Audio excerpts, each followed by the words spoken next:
Hey, I'm your host, Wes. And I'm your host, Scott. Come on in and grab a seat. Because you're hanging with us at the barbershop. Right, they just do little mini episodes. Some of them are a little longer. But I had sent them a message asking if they'd be interested in coming on, talking about what they're doing and what we're doing. And Right. No reply. I'm getting used to no replies. But then I posted the 2,000 downloads. Oh. And they liked it. And I'm like, man, why can't you just have a general conversation? Do you think it depends on kind of who's behind the wheel that day? Maybe. If it's like us, our stuff. Yeah, it's yeah. run by. There's three of us that have access to it, right? So, that's a very nice crack. I know. I figure we're recording, are we not? Yes, we are. Yeah. Both. Yes, because Yeah, we get everything going. Yeah, cool. Right now. Exactly. But it's just like, to me, that's how you crack that nut. Is getting, like, this podcast needs to be on other podcasts. Yes. And then they share it out and be like, oh, I really like what Scott does. Oh, Scott was on Joe Blow's podcast. I'm going to go listen to that. Yeah. And then it's Joe Blow's podcast isn't bad. Like, that's like, right, you want to be on. And it's always hard. And I mean, that's sort of the ad, the mutual ad thing. That's what it's supposed to do with Red Circle is because you're sharing.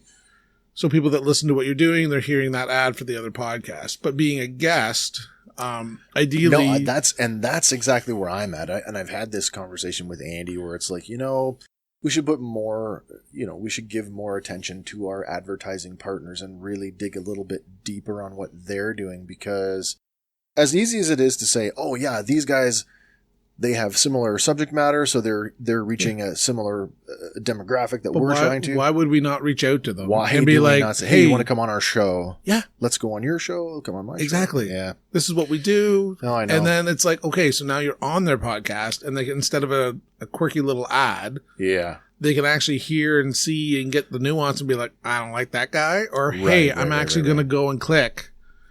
Because I think that's too in the world of podcasts. I think that's where a lot of them are like, hey, I have a very successful podcast. You're my friend. I want you to succeed.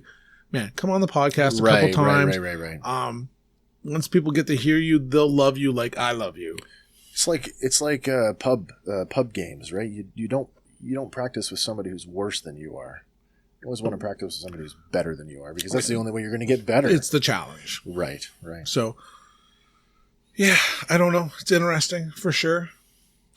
Man, so I guess what's our ultimate goal here is to get on to Bert's show or Rogan or one of those guys? I sent Bert a DM. I snuck a DM, but he doesn't even check his own thing, but I sent a DM. I'm like, hey, what's going on? Hey man, I got a podcast. I forget what it was. It was something. It's still there in my DMs because they don't go away. No, but yeah, no. Not read, not delivered, not not anything. But yeah, and I mean, if I ever get a response, wonderful. Unsolicited. Yeah. But it's funny too because the other day he's like he smashed his arm up while he was in Serbia, so he's got this. And God bless him. I don't know if he's just not a smart man when it comes to some things. And he's like, does anybody know what kind of brace this is? Oh, yeah. And he's holding it up. And the brand sticker. It's right on it. Yeah. And I was like, oh, he's had 1,000 responses. But I'm like, that's an Overture brace. I'm not sure of the model, but I'm sure if you Google it. You'd be able to find their suite of products. Yeah. And I'm like, man, I put it in Google and it came up like that. I'm like, how do you know? Are you just wired that differently? I got a good one for you from this. This came up this week talking about unsolicited stuff. As you know, Kim and I are partners here in the retail business, and we get solicitations all the time, and they usually come sort of people who found us like through the contact page on our website, right? Sometimes it comes through our social media, but they're almost like 99% of them are addressed to business owner, manager, right? Contact person. Really personal. Almost, but there's a reason for that. My name does not appear anywhere on the website anywhere. My wife's name does not appear on the website anywhere. Right. Doesn't need to. No, it's who's, point of contact. Yeah. It's, to just like, right? I get people that still name drop our owner. Yeah, yeah. And I mean, he has not been in like the day-to-day sales. He's not a day-to-day person in a decade. And they're like, right. So-and-so. I'm like, yeah. No, so-and-so didn't. I know him too. Yeah. But continue. Anyway. Dear sirs. No. Dear Kimberly. Uh-oh. And so my first thought is... Was it heavy on the Kimberly? Did you read it heavily? No, Were you like... Kimberly. It certainly wasn't like... I should have, though, because it might have made her more uncomfortable. But it certainly didn't make me uncomfortable as much as it made me angry. And maybe it's unfounded, but it's like, wait a minute. Why is this person... And it doesn't matter what they're selling, because surely to God, they're selling something. They want us... The big one we get is SEO companies all the time wanting us to partner with them so that they can do all of our SEO. And I'm not too inclined to. What's SEO? Search engine optimization. Oh, okay. You know, keywords and all that. I got it. Jibba jab. Yep.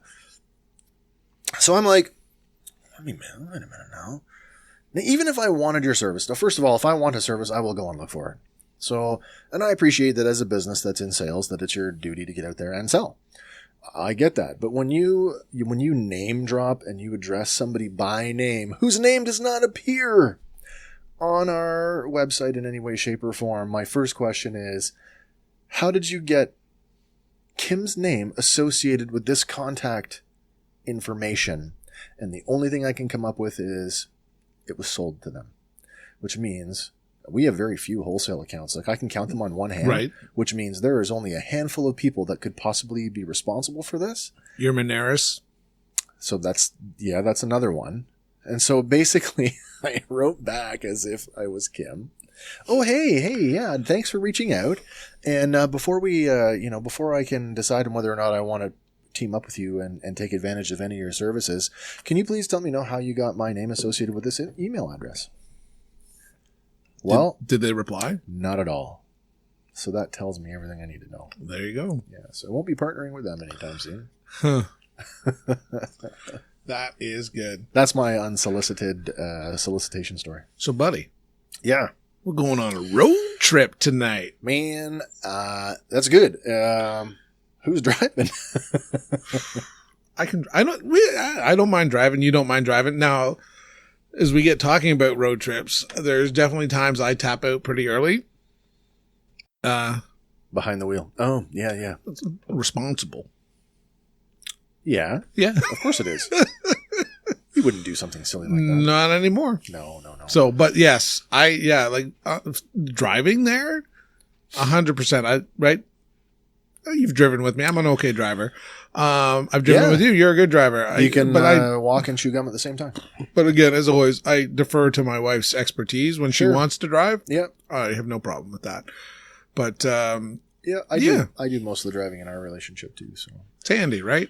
I think so. I mean, it is for me. I mean, but I like to drive and always have. So, although that's starting to change the older I get, but man, yeah, road trips. It was a good idea too, because as soon as you said, I'm like, oh, I've done a few of those in my life. I can talk about those. Yeah. It's like, right. There's, road trips that you do when you're young. There's young, road trips, rite of passage. Yeah. Road trips you do with a loved one, road trips you do with a group. So there's all kinds of different road trips. There's the road trip that I am tentatively planning for us right now. I love when you plan trips. I don't know if I want to lead with that one, but that's going to be fun. Well, yeah. But now here's the question. As you say, planning. That's right. Because there's two types of road trips. Planned and unplanned. Or where you just start and you just keep going. True enough. So what do you got on the books for us? So after my weekend vacation, my mini vacation with Kim. Like a mini road trip? Mini road trip. Nice. Yeah, went to just very close, like under 3 hours. So under 3 hours, secluded spot on a lake, spent the weekend there. But during the road trip out, we're like, check-in isn't until 4 p.m. Right. And it's like, it was 2 hours and I think 17 minutes by the GPS. And I'm like, I don't want to sit here until 2 o'clock in the afternoon. It's so tough. let's just kind of something. Let's get on the road and kind of see what appeals to us as we go. So we hit a couple little antique markets along the way, and then we managed to hit a brewery, which I do want to take you to, because that's market research for cold ones, my friends.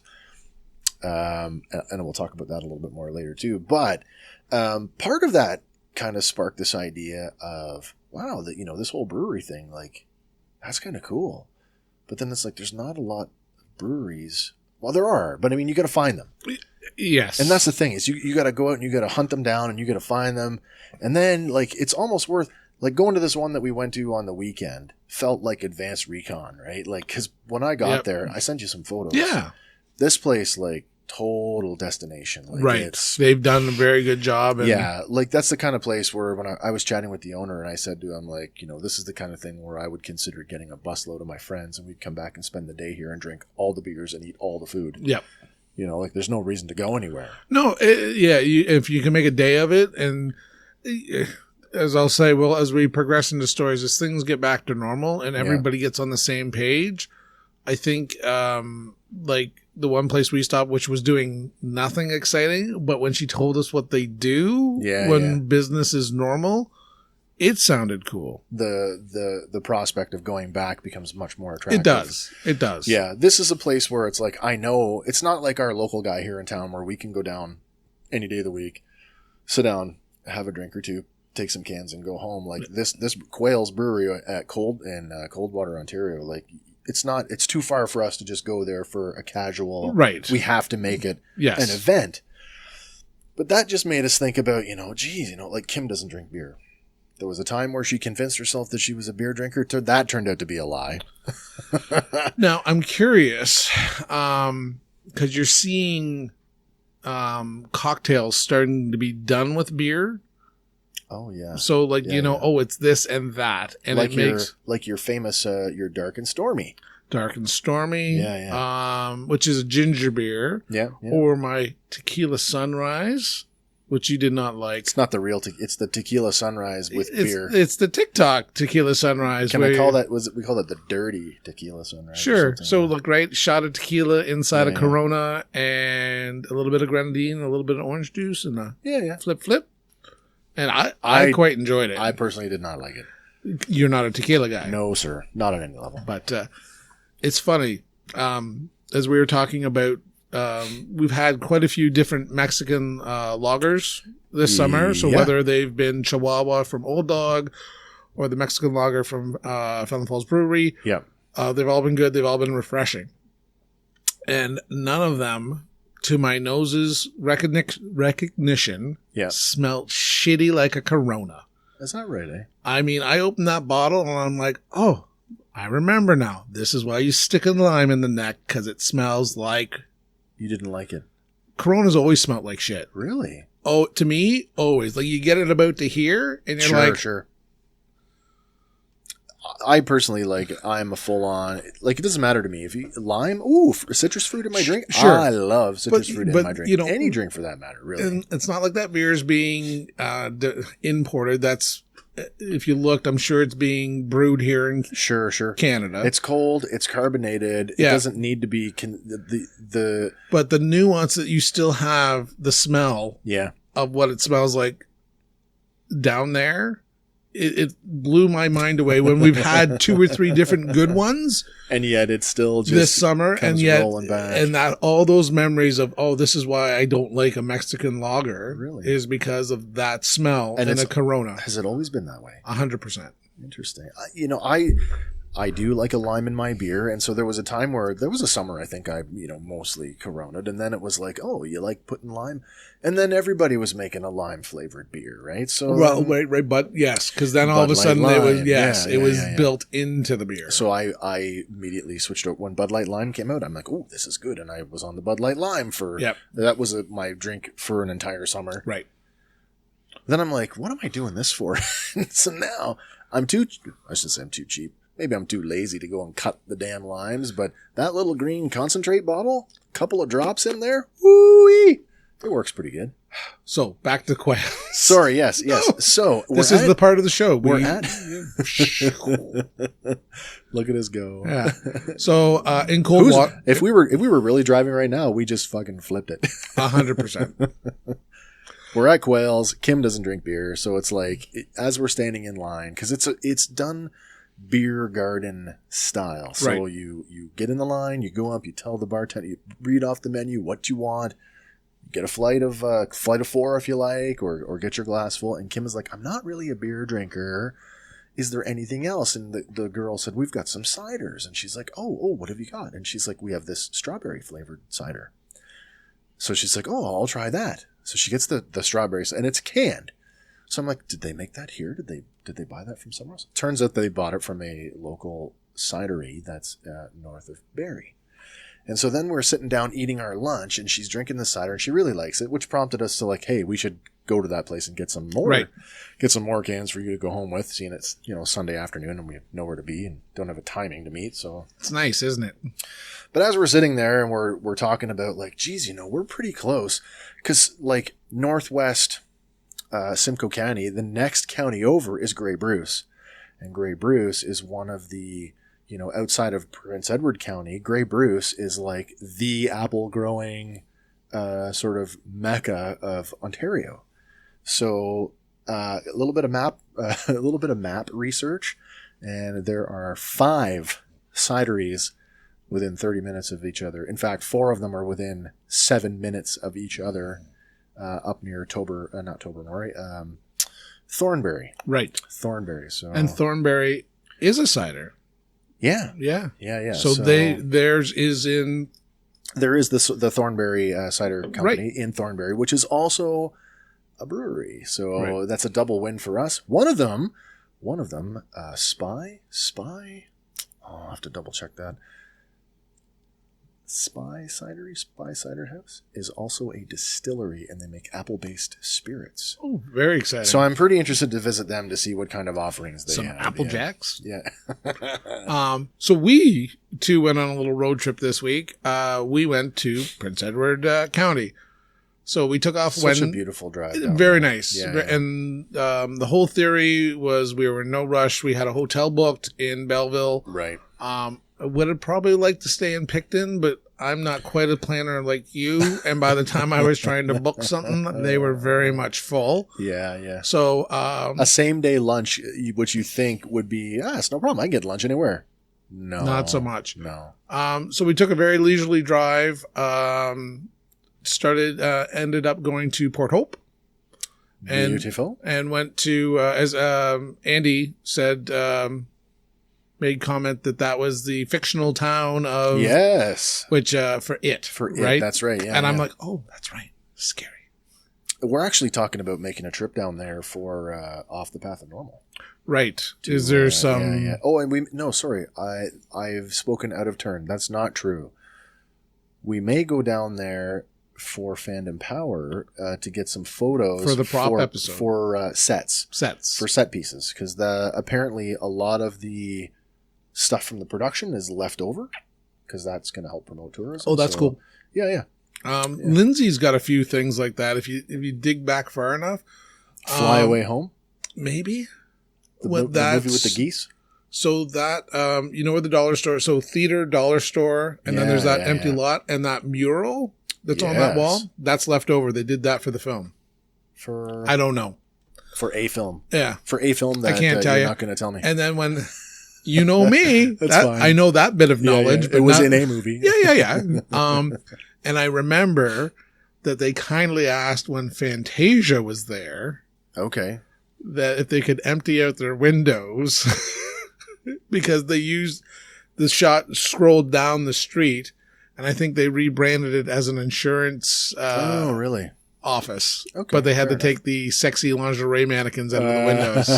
So That's little things. I mean, that's a long time ago. That's probably more than 10 years ago. But Fly Away Home might have been accurate to that if that was filmed in Lindsay. Yeah. So I had an interesting conversation with a guy. When we stopped in, because our trip out, we had to be there at 4, so we didn't want to take too much time everywhere. But on the way home, we're like, we got other things we can do. We can stop on Sunday.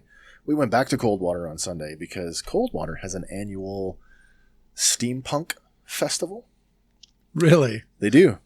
And I presume Saturday was probably a little bit more busy. Sunday was pretty quiet, but there was some displays, and several local businesses had steampunkish themes kind of going on. That's but cool. There's a guy on the main street in Coldwater who's like a steampunk artist, and he's got a gallery right on the main street. Right. 14 years in doing steampunk stuff, and then he was talking about he'd had some pieces featured in the Murdoch Mysteries. Right. And he was talking. So, anyways, an interesting conversation about like how production companies pay and use your stuff. And he's like, I've had other people come to me, you know, before the Murdoch Mysteries, wanting to rent steampunk pieces for a production, and they want it for like a song, right? He's like, no, but the Murdoch Mystery people, they had like, dude, they paid the kids hundreds of dollars, thousands of dollars for the dogs. Yeah. And I'm like, but I mean, it's always right. I imagine the people that want it for a song are people like us. That's what I right. Mums and pops, kind of a hobbiness. It's my first YouTube video. Or, you know, I'm still in school, but we're doing this film. You know, I can't pay you much, but I can like give you a credit. Well, which to me, that's just as cool. He said to me that he learned pretty quickly that he's like, okay. So he's like, so I started to get wise to these guys. He's like, okay, tell you what. So we'll do up the rental contract, and it's going to be $500 per piece. You'll pay that up front. And when the piece comes back and I've inspected it and it's in perfect condition, I'll refund you a portion of the rental cost. Right. People don't want to do that. He's like, but the real production company comes along, and he's like, they not only did they had people specifically hired to bubble wrap and crate and pack. Like, he's like, I could not believe how well, right. It's a real production company, right? Versus, you know, you were probably talking to the director, the writer, and some producer, at least, and the star, yeah. of this passion project. And right. It's like you or me going in there. Hey, dude. Exactly. But yeah. So, started in Port Hope. We stopped at, and I'm sure you've been there, and I've never actually stopped in. Did you go to the Big Apple? No. Primal Instincts. Is that what do they do there? It's the guy that has the Optimus Prime out front. Oh yes, we've been there. We've been there once. I feel so bad because we went in and we thought it was right up your alley. It's not. Really? It's like, it's great. He's got his Optimus Prime and the Bumblebee and the dinosaurs are out there. But you didn't like anything else? Yeah. I did like a lot of their stuff. In fact, I assume they still do a lot of Live Edge. Yeah. So Live Edge is really their thing, right? Like a lot of wood. Yeah. A lot of wood and lot of like, I couldn't get over the size of the slabs that they were importing. And I'm like, and that's like, of course your eyes are bigger than your pocketbook, right? So But yes, we've been across the board. I thought it was very cool. I thought the rusty steel kind of thing. And it's like, oh, Michelle's like, oh, we'll have to bring Kim and Wes back if they've never been. But you've been, and it wasn't your thing. We have been. We would go back. It's just not one of the. I feel like it's it's like the antique markets around here. Like, you go seen it once, a couple times a year. Like, I don't need to go every weekend because no. Yeah. It's largely the same, but it's been long enough now where, like, so when we were there, all he had was a photo on the wall of the I guess it's the mock-up of Grimlock, the T-Rex. Yeah. They didn't have it yet. It was it was like literally on the ship steaming to Canada from like India or wherever they're. Because now he's got the Sharks, he's got Grimlock, he's got Optimus, he's got Bumblebee, he has like tons of pieces there. So for that reason alone, now I definitely will go back and have a look at it. I find it funny too, and it's charging admission now. No, they're still leaving a bucket at everyone and asking if you take a picture, leave a donation. Oh, that's good. There was. I don't think I saw that when we were there the last time. Maybe there wasn't. But funny story though, because if you've seen, at our place how Kim and I are very much. We used to be active in the convention scene. When we met Peter Cullen, the voice of I Am Optimus Prime. When we met Peter Optimus Prime Cullen, we actually had a photo. Like, I took a picture of Kim between the legs of Optimus Prime. We printed that and had Peter Cullen sign it for us. So, yeah. Which we actually asked him, because Peter Cullen worked in Canada for a number of years, right? We said, were you aware that this existed? Had you seen it before? He's like, yeah, I was. I was aware of it, yeah. Yeah, cool. Kind of cool. So then lunch in Port Hope. was at the fabled Olympus Burger. The Olympus Burger. It's been mentioned on TV, and you got to eat here in a few different places. Is it like it's a burger place. It's right underneath the train tracks there, and so you're a little closer to the water. Yes. Yeah. Okay. And very Greek oriented. Oh, I'm okay with that. I love Mediterranean. And they had we just got not regular burgers. I don't think they have a regular burger. Everything was quite elaborate, or had this or had that. I had settled on maybe the Zeus burger, which the buns were mini grilled cheese. That's cool. Yeah, and then a slab of pea meal, and then I hadn't read that I'm not a fried egg on my burger kind of guy, but this one had one. And man, I was with your grilled cheeses. Yeah, with a hamburger and a fried egg and a hamburger patty in between it. Was it like a sloppy, runny, wet? I was pretty messy at the end. It was what's good. The verdict? It was good. Okay, so probably don't need the fries with it. That's fair. Yeah, it was good. And Michelle got the one smaller than me, maybe the Apollo, and she said it was very good. And she's been wanting to go there for a little while, so that was good. Picked up a comic. We stopped in at a used bookstore. Nice. Little stack of comic books. So I kind of... Anything worth picking up? I picked up X-Force number 15. I think it's the second... what do you call it? Appearance of? Yeah, appearance of Deadpool and Cable fighting. Deadpool and Cable. Okay, fighting. Yeah, because it's New Mutants number whatever. Yeah. Is the big one right now. Yeah. The first appearance of Deadpool. Right. Yeah. And as you say, we've talked about slabbing or rating comics. Oh, so man. Rating comics, now again, I'll have to get you show me how to find CGC. Sold. Oh, sold, yeah. eBay's, yeah. but $139, $149 slab. What was the numerical value on it? The top would have given it out of a 10 score. 9.8.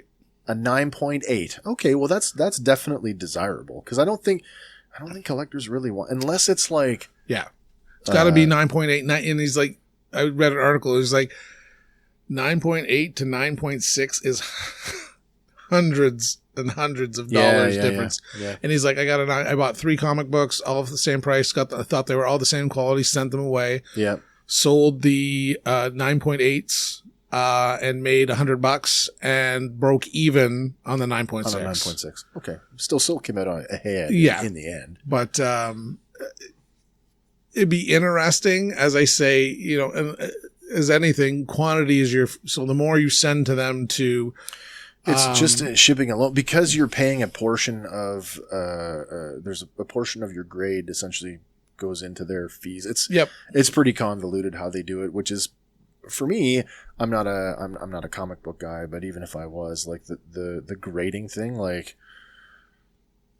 I think it's less of a racket than the toy grading thing. Right. But again, the luck that I had with that one X-Men comic was just such an abysmal experience that I'm like, that just put me off of wanting to do it again.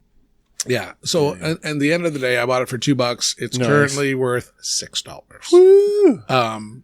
Loose. Nice. So I was like, yeah. But yeah. It just caught my eye. I'm like, oh, I'll buy that. Kim and I are big fans of the Brick House in Peterborough, the also craft burger place. I go for their hangover almost exclusively every time, and it's got a big old fried egg on it, and I love it. Different. It adds a lot of moisture. It's a breakfast burger, man. It is. There's a reason why they call it the hangover. So then we progressed and just took Highway 2. Isn't that a great drive? It is beautiful. Yeah. And it's low key, and there's no rush, and pretty simple to take care of. So drove along and getting close to booking time, and there was one cidery right along there. Skipped over going through Trenton, and we get there, and they do their tastings Friday, Saturday, and Sunday. And you guys were there Wednesday on middle of the week. So we were like, it is August.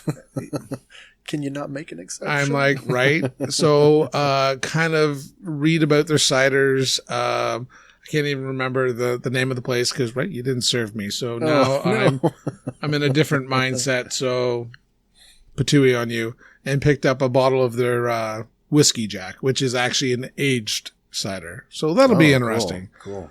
And then off to Belleville. And we stayed at the Marriott, very nice hotel. And then we're trying to figure out dinner. And and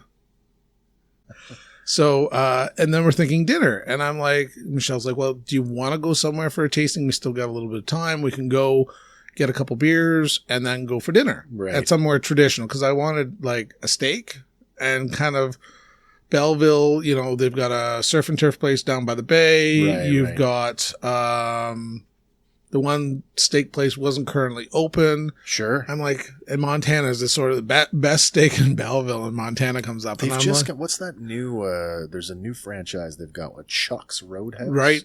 There's a Chuck's. Now, I've eaten at that Chuck's. It was okay. Yeah. So I'm like thinking, oh, I can go to Montana's anywhere. So anyway, we decided to go. There is a microbrewery just up the road called Signal. Okay. So we go there, sit down, beautiful outdoor dining, runs along the river there. Right. Very picturesque. Server comes. I'm like, oh, you doing flights? And he's like, yep. What are you thinking? And I'm like, well, 4. He's like, or 6. Then I'll do 6. I did choose 6. And, boy. Yeah. You never let me down. No. And again, Michelle's not a huge beer fan. She's a fan of watching you drink them. Yeah. She's a good friend. So she got a cider as well. Sweet. And she enjoyed it. I think we took a picture of it.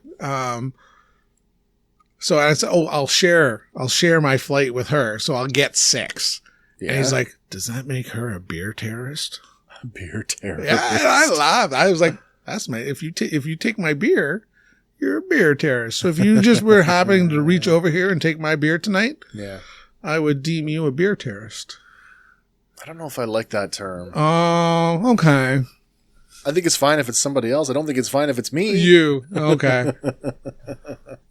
I would never terrorize your beer. Terrorize my beer. I would sample it to make sure it was safe for you. Yeah. Oh. See, I'd take a bullet Inspector West. Yeah, that's right. Yeah, so they had a nice flight, had some Pilsners, had some lagers. Again, they do kind of limited special runs, so they had done 2 sours. So I got both of them, and actually they were high on my like list, Wes. And you know what I brought us home for cold ones? Did you bring sours? I brought a couple sours. So Quail's had some sours, and I got to be honest, they had a blueberry apricot sour. Yes. It was really, really like pucker. Oh yeah, and that's what pushes you to not liking it. It was just too much for me. It was like, man, I don't even know how to equate this to. I mean, I guess when we were kids, remember Sour Chews gum? Yep. It was like on that level, or like a Sour Patch Kid. These definitely did not have that intensity, so I think everybody's got a take on it, right? I think my limit for sour is like, green apple, and that's kind of maybe the limits for me, right? Well, there you go. So yeah, I picked up a few beers from them. It's funny too because the limited edition ones were in short cans, and the stuff that they do regularly big cans. Were big cans. Nice. Did you notice? I sent a little picture. Did you notice the names of those beers? I did not. They were all very radio-esque. So Gamma nice. Ray. Oh, right. Echo. What was the name of the brewery? Signal, of course. Right, has a big tower kind of as their logo. Yeah. I got talking to our server, which ended up being the owner's kid. Nice. And I'm like, "Your dad in radio?" And he's like, "Oh no, he just thematically, and he wanted it to be about communication and having a chat, and so this was all about beers bring you together and create conversation. So they were all very funny. They'd be a perfect match for our show. Yeah. And it's funny. He's like, we went away one weekend and they did a limited fall one, and they called it Harvest Ale. And my dad got home and he was like, guys, do you not see the theme of our names? We can't have a Harvest Ale. But yeah, so as we were sitting there, they were doing a ton of barbecue outside. Smelled super good, and we're like, are we just going to eat dinner here? So we had dinner there, and right. Just chicken breast and garlic mashed potatoes was delicious. Nice. The next day, they got their new wood fire pizza stove in, because of course I followed them. So the next day, the picture is like this big UFO thing, like getting dropped down into the space. And I'm like, oh, we missed pizza by a day. Missed it by one day. But yeah, it's very cool. Nice atmosphere. They big inside, so they must run corporate events and weddings and stuff. It was quite nice. Cool. Well, it sounds like you guys had a good time. And that was like Wednesday. And you guys just did an overnight? And then so Wednesday down, and then we spent the night, and then we went into Prince Edward County proper on Thursday. It's we just lucked out that I just happened to the route that I picked, because it was like, originally I planned our road trip last year around the theme of lighthouses, until I realized that outside of the Golden Horseshoe between, Toronto and Ottawa, there's like maybe two. One of them is at, the one that we did go to at Presqu'île Park, I guess. Right. Yeah. So, yeah, and then picked up the Loyalist Parkway and took the little ferry there across the way, and that's how we ended up coming around south of Picton. Right. Missing all of the other stuff like Mount Forest, like the old. It's not old anymore. It's been kind of. They've infused some money into that to that Air Force station there. It's weird. I did not, because it's still listed as Trenton. Yeah. And I'm like, we're so far out of Trenton. CFB Trenton Detachment. We drove right by it, and we're all kind of like, and it looked active and it looked busy. It sure does. When you take into consideration that Paul Gross's World War I movie that he did was filmed there. Right. With the period buildings still standing. Well, they're all gone now, so. Oh, there you go. Yeah. So we were pleasantly surprised. Wonderful bagged breakfast at the Fairmont. Oh, sweet. Because they're not doing buffet, but you just went down, you told them what they wanted, they brown bagged it for you. Wow. So we had a little snack in the room, and then kind of packed the rest in the cooler, and off we went. And I tried to find some distilleries in the area, and I kind of struggled and didn't get a lot of hits on Google and things like that. So we're driving to our first stop, right? Dead People's Things. Dead People's Things. Yeah. That's the name of a business? Yeah. That makes sense. Dead People's Things. Yeah, which it was okay. Okay. It wasn't quite where we wanted it to be. Was it antique-y? It totally. And we assumed like it was estate buyouts and things like that. Yeah, okay. We lacked at almost every shop. Just wasn't where we wanted to be. Right. But then I'm like, to Michelle, I'm making a left-hand turn. She's like, where are we going? I said, that said Kinsip Distillery. Kinsip, yeah. And so we made a hard left and Kinsip came up yesterday in a guy that I used to work with in Petawawa. He had a bottle, and he's still in Petawawa. So somebody, I don't know if he picked it up or someone brought it to him, but he had a bottle. The maple whiskey? Yes. The maple whiskey from Kinsip. And the bottle in the picture was empty, so presumably it was good. It's a little woodsy. I know how you feel about wood. It picked up the barrel taste quite well. So you go in. Did you bring any of that home? I did not. We brought both liqueurs. Liqueurs, okay. Yeah, so they had a saffron liqueur and... Saffron, with real saffron? In some way, shape, or form, because saffron ain't cheap, apparently. That's what I was going to say. That must be a premium spirit. They both were smaller bottles. They were both $30 a piece. We spent. When you say small, like, are we talking like Mickey size bottle? A bit bigger. Okay. So very custom. I'm assuming they're buying them and everything came in that size bottle. Maybe like bottle. a 1 liter or something. I didn't even. This is the funny thing, right? The storefront is just literally a storefront with all their products. Yep. Because we kind of went in, it's in the barn. And they're like, oh no, the store is just the front. Oh. So they've got it kind of all there, like a window. Yeah. And we're like, okay. So, I mean, you're looking at it, but you're just, so I'm like, oh, I want, this.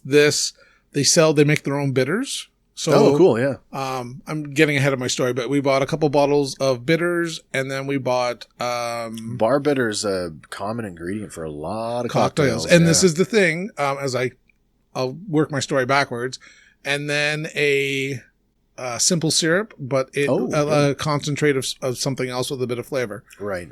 So that was cool. So $152 later, in a little bag like this, and I'm like, is this really $150 of liquor? And I'm like, we're on a road trip.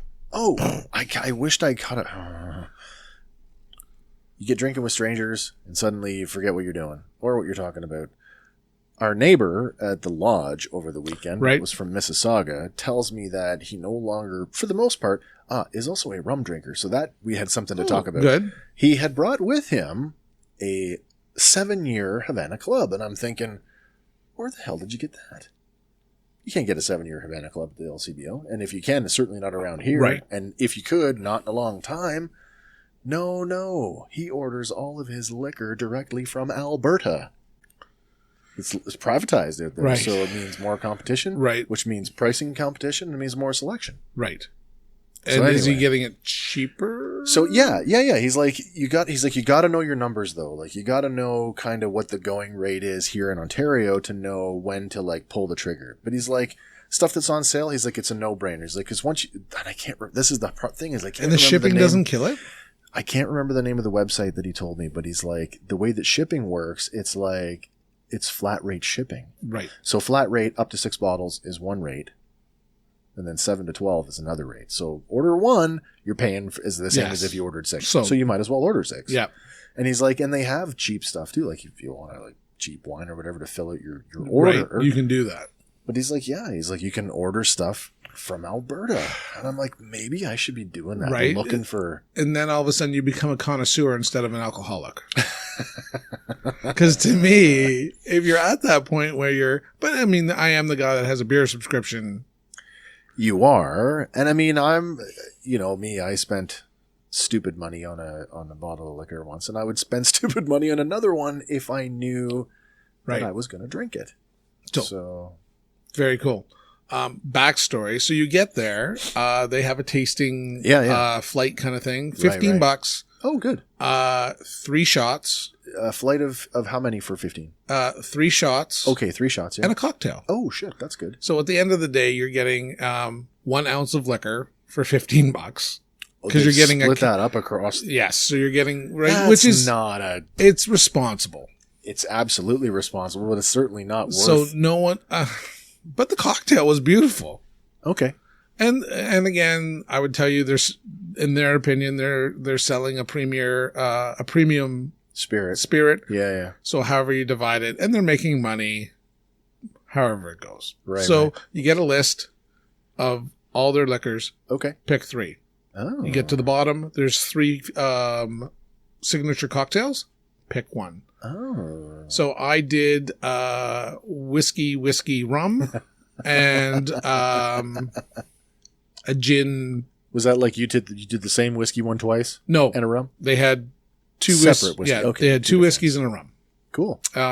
All locally sourced. So the rye for the whiskey, she's like, that's the rye field there. Yeah. And I think the only thing they imported was the cane sugar and the molasses. Right. And everything else.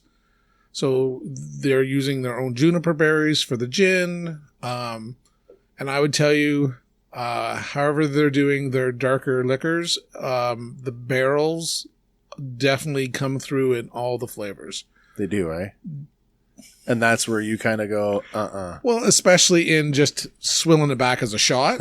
Right? You don't swill shots. Oh, you sniff it. Sure. And then you're like, little sip, and you're like, and funny glasses too, very bulbous. Yeah. So it's like you got to get it over the hump, under the valley, and then to your lips. So it's like, it's coming.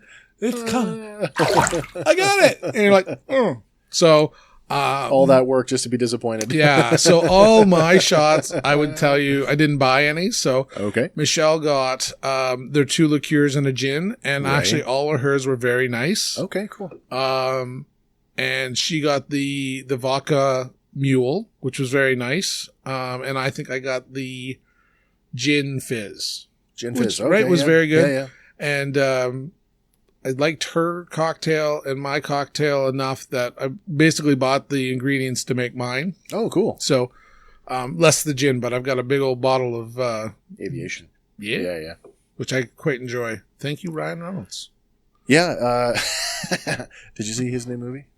So we just is it out? We just not the Free Guy. Not Free Guy, but the sequel to The Hitman's Bodyguard. I've not watched either yet. Okay, we rented the sequel. Yeah, good. There's a big product placement in that movie. Nice. Yeah. Well, you know what's hilarious is the one that Liv Blakely does, sort of as a thriller murder mystery thing. Yeah. Her character is a huge martini drinker.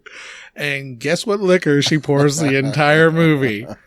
Oh, I'll just grab my giant bottle of aviation gin. With the label facing the camera every time. 100%. And you know what? Maybe she took like $500,000 less to do the job if they put this in the movie. And yeah.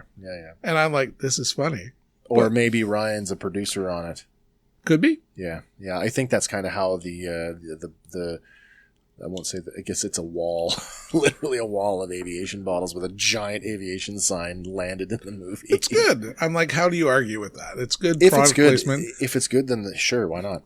Because that was the one thing you didn't like, because I got the Rocks. Can't do his face.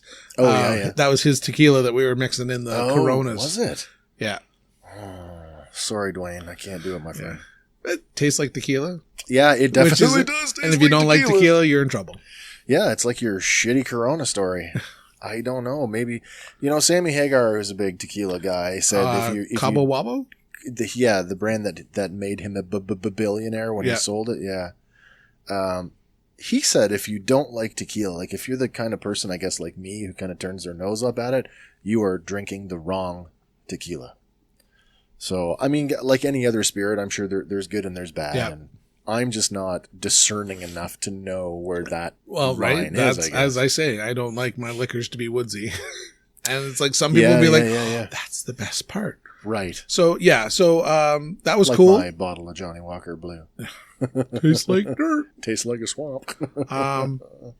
But so that was cool. And then off to the roads we went and hit a few more little stores and tourist trap places, a couple of antique places, because Michelle's looking for that console table.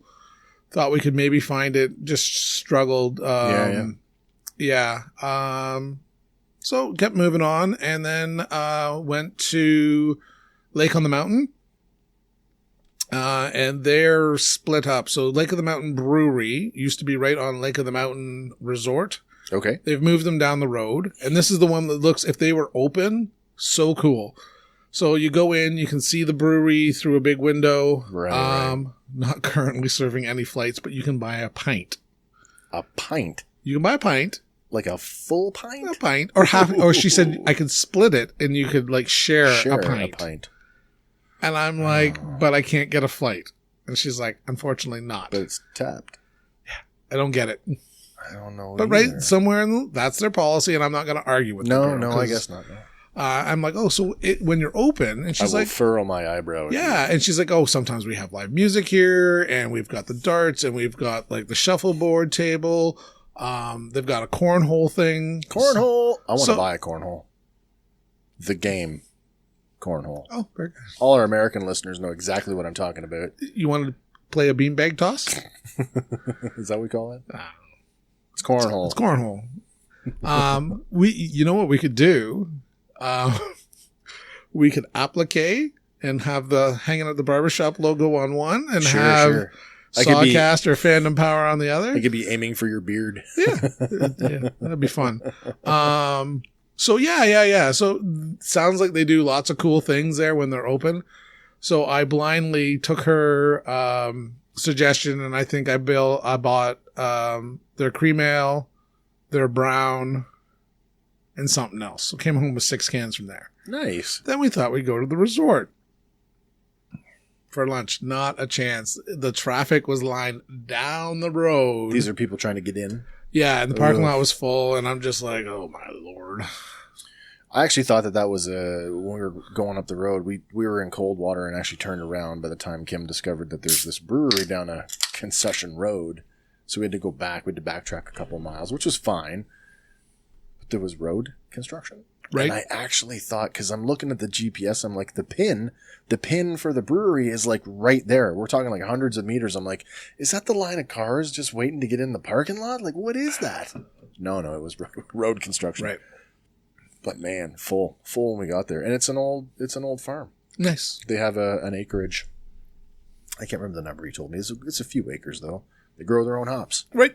And why would you not if you could? It looks pretty awesome. Everything there, I think he said to me, was, pretty much most of it used all of their own ingredients. And he told me that there's a thing on the menu. If you look for the symbol, you know that's 100% in-house. Them. Cool. That's neat. Yeah, the only thing that they outsource is because of the varied growing regions and the proprietary, like the it sounds kind of goofy, but all the beer people know that will understand that there's like the hops mafia, right? It's true. Yes, it's totally true.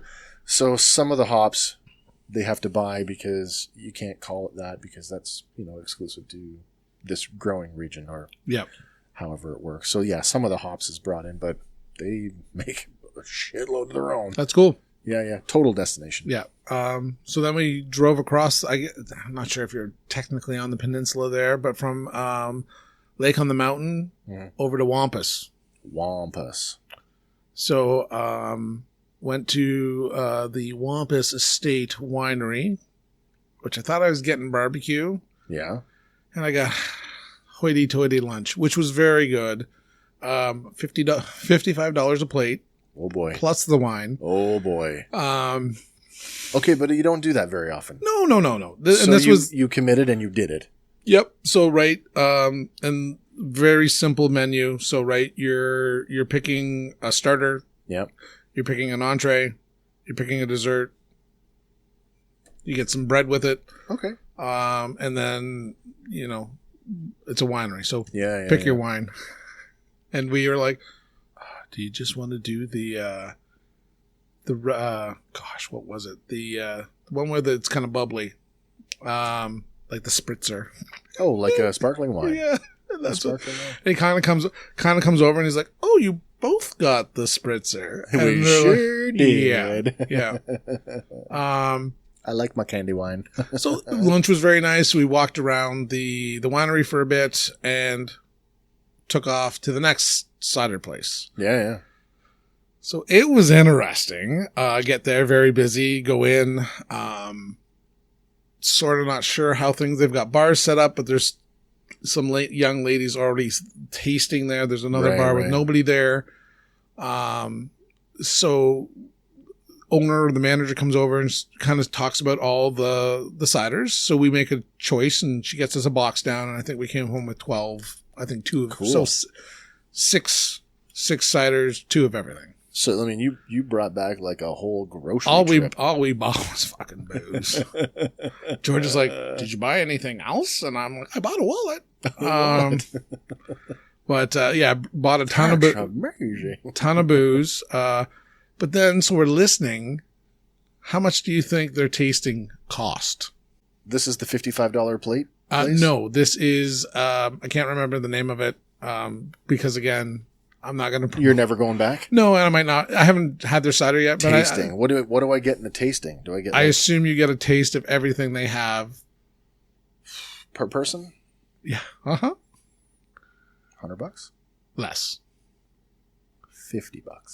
$45. And I'm like, $45? What am I getting for $45? And as Michelle was saying, it's like, oh, did you hear the girl that was serving the other 2 girls? She's like, but we're currently out of that one. And we're currently, so you're not even getting them all because they're sold out. For my $45 well, that's what I thought. And then I thought, what are you supplementing me with? And then I thought, good old Kawartha Winery doesn't free. It's free. I'm like, I'm not paying $45. Mind you, so our last God love the guys up there. And we frequent there enough that I think it's safe that we can poke a little fun at them a little bit. Our last tasting was in like paper medicine cups.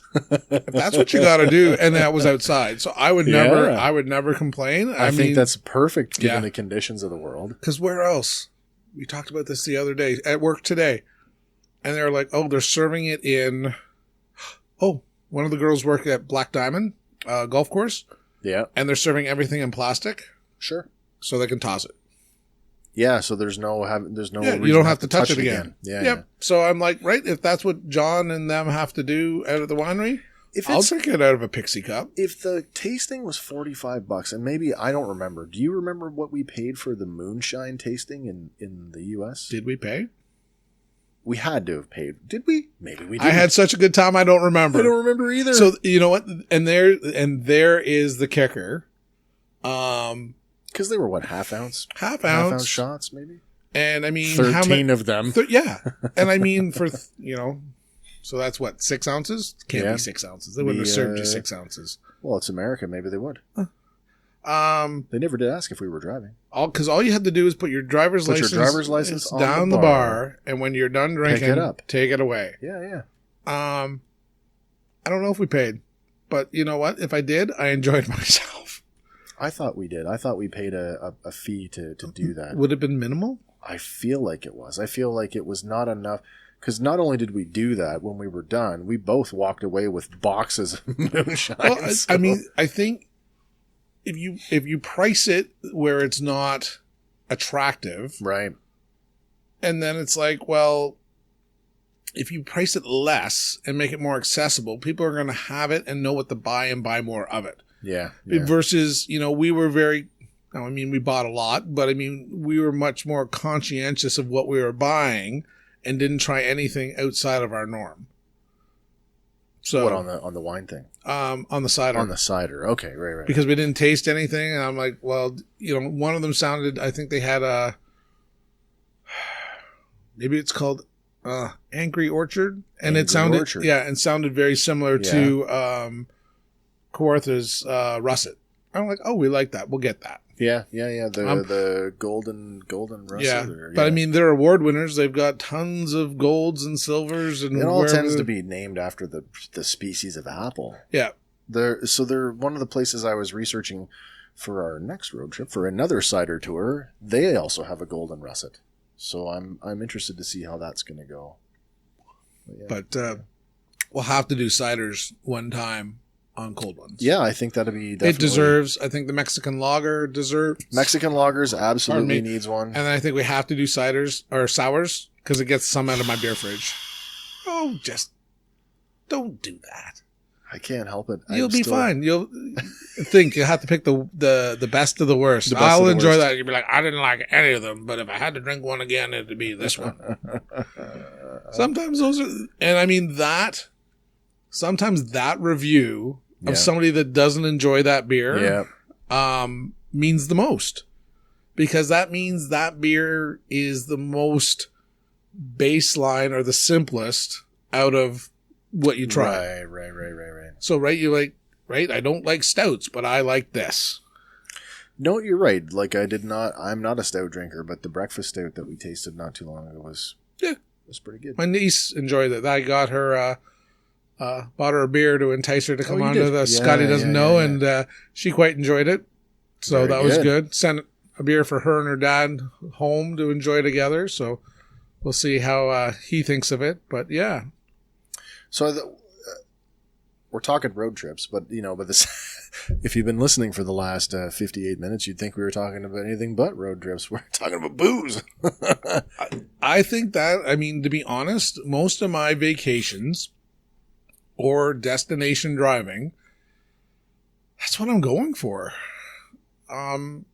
It's a lifestyle, right? And it's like, well, we enjoy this, so if we were somewhere else, why would we not do this? Yeah, of course. That's like when we went to the Appleton when we were in Jamaica. Why would we not go to the rum Appleton factory? Estates. Yeah, of course. It's a missed opportunity. Yeah.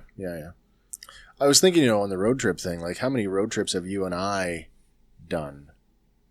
just like little ones, even like you going to pick up something for the store and I tagged along. Yeah. And you stop at a couple spots and, grab a lunch or a drink or. I think Missouri, we did Missouri together. Yep. And that's a road trip of road trips. Right. Because that was a multi-day thing. So, speaking of that, are you up to, we were looking at some of the things that are available?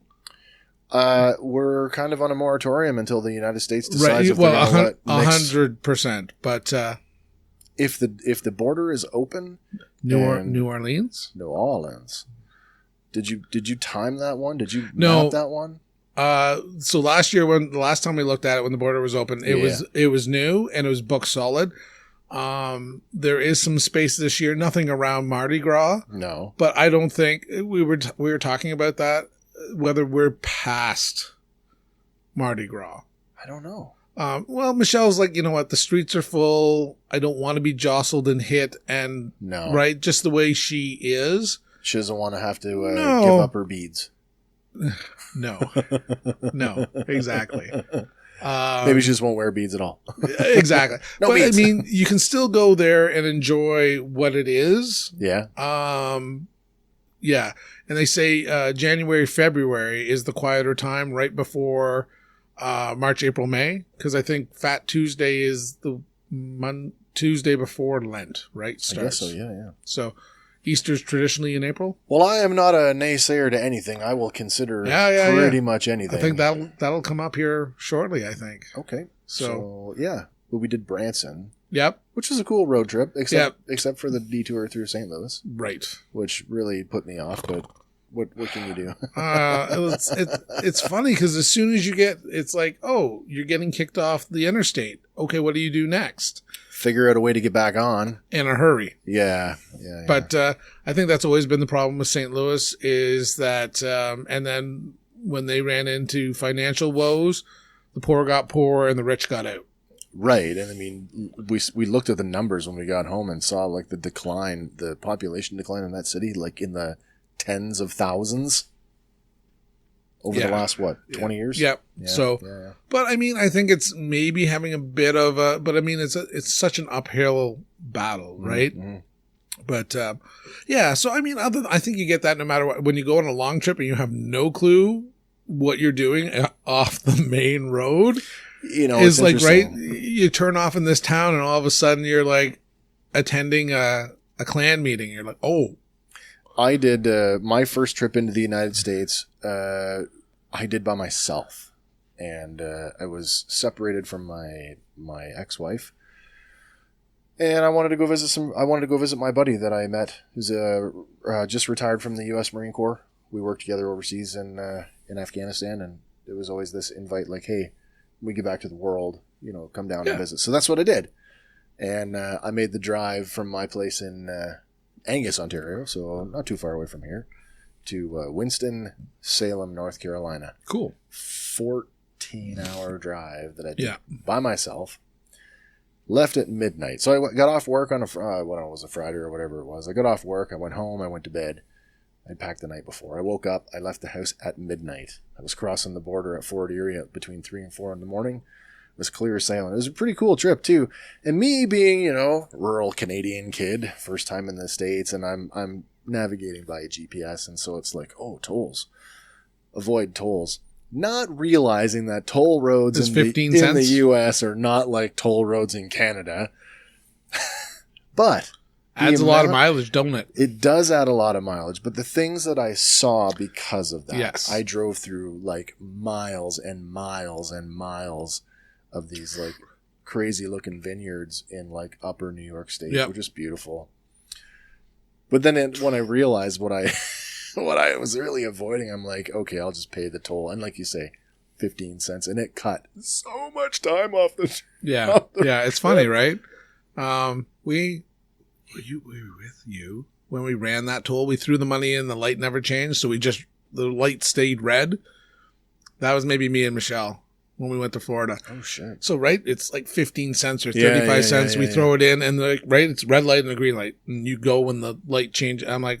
It didn't register the money. Like, threw another 35 cents. I'm not throwing in another 35 cents. Throwing a Canadian toonie. Yeah. And say, So I was just like, I'm just going to go. And if we ever get arrested in Georgia for unpaid toll road. Tolls, highway tolls. Yeah. It's like, you got to figure out. That stuff's probably, video surveillance. 100%. But no one stopped us or chased us. And yeah, I always giggle because friend of the show, Brian. Yep.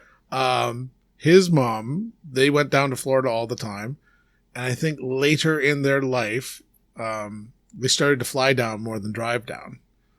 And I think it was, and I asked, and I think the story went, and Brian, if you're listening, make a comment and correct me, but that your mom had outstanding tickets in like 5 of the 6 states, because if you got a speeding ticket back in the day, they didn't make you pay it. A lot of states don't. Yeah, and then they didn't push it up to Canada. So they don't. So she's like, I'm not going to pay it.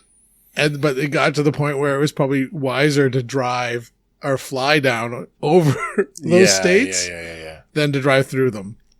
So my kid's mom, when she had this car, it was a pretty nice car when she had it. It was a newer Mazda. And when she got together with our oldest son's, his biological father, when their relationship fell apart, he got the car, her car. But she wasn't, whatever reason, she did not take the plates off of it. Years go by, and we are living in Petawawa, and we get a notice in the mail from a court in Michigan for unpaid parking fees for that license plate. Oops.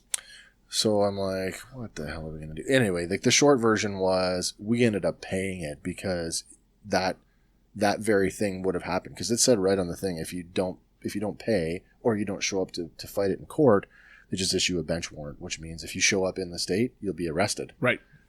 To go and pay for your parking fee. So we ended up paying. Were you going to Michigan? We weren't. It got mailed to me in Petawawa. But I mean, so what if you have a bench warrant in Michigan? It was. I understand. Hindsight. I would have paid. Yeah. I talk the talk, but there's no effing way I'd ever not pay. On principle, I didn't want to pay for it because I thought, well, like the only crime she committed was not being smart enough to take the plates off the car because she was stupid enough to leave them, and then he clearly used them for nefarious purposes or passed them on, and somebody did, not her. But we ended up paying for a crime that we never committed. Yeah. Double jeopardy. Does that mean you could go down there and park illegally and not get charged again? Why have you been charged for this? Why? How? Yeah. And that's the thing too. Like when plates used to be plated to the car, but they're not. They're plated to the person. Driver. Yeah. So road trip down to North Carolina. You ever do any like through high school or like as a young adult? I did not do. So I mean, I didn't get my provincial driver's license until I was 18. So I didn't actually have my own car until I was 18. And by that time, 18, 19, I was thinking about post-secondary, and that's kind of where I went. So I didn't do, and I mean, and before that, the family didn't do. Right. No, man. So my parents, they quite enjoyed, we did tons of camping, and vacations through like the upper Vermont, Maine, all those. So that was really cool. And tons of driving. We didn't fly anywhere. So, I mean, it was all, if we were going on vacation, it was driving. And I think we had enough things to keep us busy that we didn't fight in the back seat. So those always worked well. Another good story with Brian is he had, I think it was the University of Windsor. He was going down for a visit and I tagged along. And we were like, oh, let's go across the border into Detroit before you needed a passport. Yeah. And not even smart enough to realize that we were going into Detroit. And got some like Kentucky Fried Chicken and managed to get served underage at a liquor store. Got cheap booze and came back like way under the crossed for 45 minutes. Hour So, I mean, you weren't entitled to bring anything back. And it's right. And I don't think we claimed it. And the guy's like, Didn't I just see you? What'd you go across for? And we're like, oh, just dinner and gas. Yeah. And he's like, in Detroit. And we're like, and we're in a pickup truck with an open back. Oh boy. He's like, you're fucking idiots. Go home. The border guy told you that. Yeah. And I'm like, oh. Not realizing that, we may or may not have taken our lives in our own hands. The guy coming back for me from North Carolina, because I crossed back at Fort Erie, where I crossed going in, and he was an older guy too, and he was just like, he must have been having a good day, because hanging out the window, like he's driving a big truck. He's like, "What are you bringing home today?" And all I had was, I bought a baseball hat at a Sam's Club, which is like Costco, right? I'm like, this baseball hat. And he's like, have a nice day. Never mind I had some groceries and a bottle of liquor. They don't care. Not really. And then the other big road trip I can remember, as a young adult, college. Yep. 6 of us in the car, and we hit 7 or 8 strippers in one day. Like we started at noon. Yeah. And just hit. And this is when every little town. Okay, Whitby had one. Ajax had one. Pickering had one. Oshawa, blah, blah. Yeah. So we hit 8 in one day. Epic trip. So what, they open up, 11 o'clock in the morning? 11, 12. Is that when you started? Yeah, literally. And hit everyone we possibly could think of. And I mean, that was hilarious. And we're like, the end of the night, we're all like, well, that was education. I mean, other than the stuff I've done with you, like my longest road trips, they were work related. I mean, I drove when I moved to Halifax. So I drove that, and never having driven it took me 14 hours to drive from Ontario to North Carolina. It took me 17 hours to drive from Ontario to Nova Scotia. Right. And that's at the speed limit. Yeah. So, I mean, that gives you an idea how far away that crazy fucking place I got another one. So my brother-in-law and a friend at the time, his wife's mom lived out in New Brunswick. Okay. And every other summer, his wife and the kids would go to New Brunswick for a month, or the mother-in-law would come to Ontario. Right. So this was the kids and the wife out to New Brunswick. So me and my brother-in-law pile in just to make the van just a little bit fuller. I think he had 3 boys at the time. Sure. And we get out there. I don't even know what time we left, but we got there 3 a.m. Okay. Everybody outloads. We all hit the rack for maybe till 9 or 10 o'clock.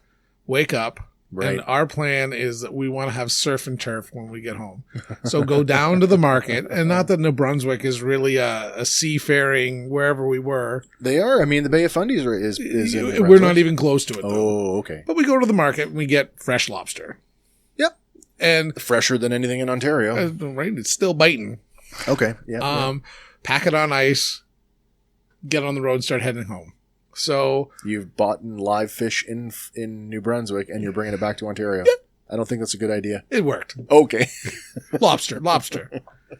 I don't think I would have done fish, but lobster, right? He's like, as long as you keep the ice in here, they'll be fine. Okay. And I mean, they were still biting when we got home. They were They were angry by the time we got home. They weren't slowed down from being frozen? No. Well, I think somebody got bit because somebody's like, oh, look, they're slow. And then it's like, oh, hey, look, my finger. With the crusher claw. Yeah. 100%. As opposed to the feeder one. So then we get to Montreal about 6 o'clock. Okay. In the PM? In the AM? PM. In the PM. Okay. And that's a bitch driving through. Yeah, there. got poutine at McDonald's. Thought we were fancy. Poutine at McDonald's in Montreal. Yeah. Okay. And then hit the strippers. With the lobsters in the car. 100%. And I would tell you, and we sat right up front, 3 naive boys from Ontario, not realizing that things were a little different. They're a little different in Quebec. Yeah. Holy smokes. Yeah, I got a similar experience in Ottawa, not knowing that the girls that work in Ottawa, at the time when bars would close at 1 a.m. And then they hop over the border? They jump over the border to work. So, like, the strip club in Ottawa that we were at, it didn't close, but I mean, half the entertainment, if not 3/4 of the entertainment, up and left at like 11. It's like, where the hell is everybody going? Oh no, we can work till like 3 a.m. Going to Gatineau. Yeah. But yeah, and we're just like, oh my gosh, you don't see that in Ontario. No, yeah. And then we piled in, got home late again. I don't think I did my fair share of driving. I'm like, I'm super tired. I'm just going to lie down in the back seat. You want to talk about fair share of driving? Again, it's a work story, but again, my longest road trips have been predominantly for work purposes. When I was still a very junior medic, so I think I was, I don't even know if I was a corporal yet. I might have been just a new corporal. Still not fully qualified, so QL3 medic, so apprentice level. Our brigade, 2 brigade from Petawawa, was going to go to Wainwright for this big brigade. Alberta. Yeah. Going to go to Alberta for this big brigade level exercise. And the unit that I was supporting at the time, a service battalion was tasked with providing the trail party, which included a bunch of trucks, so like 18 or some odd trucks, which included a bunch of like fuel trucks, right? Because fuel prices were pretty cheap in Ontario. So they loaded up these fuel trucks and they're going to drive them to Alberta. But so now we have to have medical support on the road. And that tasking fell to my medical station, the unit medical station that I was working at. And everybody, they're so, okay, this RUMS is going to provide an ambulance to go on the road party to Wainwright. And when the sergeant put it to the room, who wants to do it? I mean, every person who was actually qualified to do that job was like, what? Oh, you're talking to me? Like, nope. You could hear a pin drop. So what was the adverse? Nobody wanted to be on the road that long. In a army box, like field ambulance, right, for like the 5 days that they had broken it up into. So I'm like, I'm new and I'm pretty naive. So I'm like, Sergeant, I'll do it. And knowing that I'm not qualified to do it, but hey, at least if I volunteer, I get that attaboy point for volunteering. Right. Guess who fucking went on the road for 5 days? Funny thing is, this is where we get to the fair share of driving part is, they assign you a driver. I'm not a driver. I'm a medic. So my job is, if something, I'm medically responsible for these people. I'm not responsible for my truck. That's what my driver is. And he's a professional driver. He's an MSE a mobile support equipment operator. These guys, we call them truckers in the military. I did more driving on that trip than my driver did. It was like, your turn. No, I just didn't, I didn't actually trust this driving. So every time we pull in for fuel, and I'd be like, okay, I'm in. And I ended up doing most of the driving. He'd have to be a bad driver. He wasn't a bad driver, but it was just like, if you've ever, and anybody that's listening right now that knows the vehicle, the LSVW ambulance, if you've ever heard this thing, it's grossly underpowered. It's a 4-cylinder turbo diesel, and super underpowered. The turbo is like crazy whining. It sounds like a gasoline powered car that's just lost its bottom end. Like it's broken. Right. Step on the brakes. They've modified the brakes. They've taken the asbestos out of the brakes, and now it sounds like metal on metal, and that's normal. So it's like scree, like it's the worst. It is literally the worst, probably the worst utility vehicle that our government has ever bought. And I drove this thing. To put it into perspective, some of the driver maintenance things that you can do is like you can change a fuel filter on this thing. But when you lift up the hood and you look at the fuel filter, it is literally like a lawn tractor fuel filter. It's a little plastic thing, like teeny weeny little guy. I'm like, this is just not good. So we get there. Miraculously, my ambulance survives. We get to Wainwright, and the very next day I go out, and I'm like, what's wrong with this thing? Something's wrong with it. Like, well, take it over to the mechanics. The fucking impeller and the turbo just disintegrated. It just did not survive. Too many miles. Yeah. Too many miles. Oh, man. That's cool. That's probably my longest one. Yeah. I mean, we drove out to Alberta. No, we flew out. My parents drove out. but to Alberta for a wedding, and I was like, how was that drive? And they're like, oh, Did they split the drive, your mom and dad?